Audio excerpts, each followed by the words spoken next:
Hi guys! Good afternoon mga kasugod. Wala lang ha. Andito lang ako nag-video lang kasi masaya po ako guys.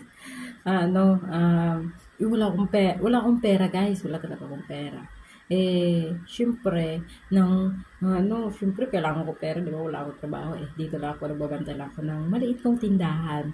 Tapos nag-message nag-message yung kaibigan ko na kumukuha ka di ba ng ticket kasi siguro nakikita niya nagbubook ako ng ticket ng mga kapatid ko. Hindi naman ako guys na totally na nag-ano sa tikitan pero kasi may apps ako kaya nakapag-book ako ng ticket ng mga kapatid ko. Ngayon hindi ko naman in-expect na magpapabook siya ng ticket sa akin kasi nakita niya. And then syempre parang ba guys, nakahiga ako. Parang naisip ko, kailan kaya ako ulit makapera? Sabi ko. And then, minessage niya ako na kukuhaan ko daw ng ticket yung mama niya. Siyempre, kinuha ko ng ticket yung mama niya.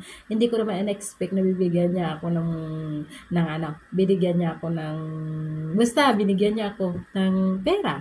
Na hindi, parang tip ba yun? Basta tip, na, ganun, binigyan niya ako guys para siguro parang papasalamat niya lang din. Ayan, masaya ako. Wala lang i-share ko lang kasi masaya ako. Kasi may 300 pesos na ako, guys.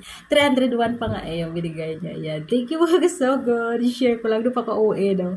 Siyempre, masaya na ako. Siyempre, sino ba bumibigay? Siyempre, 300 pesos, guys, no? Diba? Salamat, Lord. Thank you so much. Thank you for watching mga so good. Bye!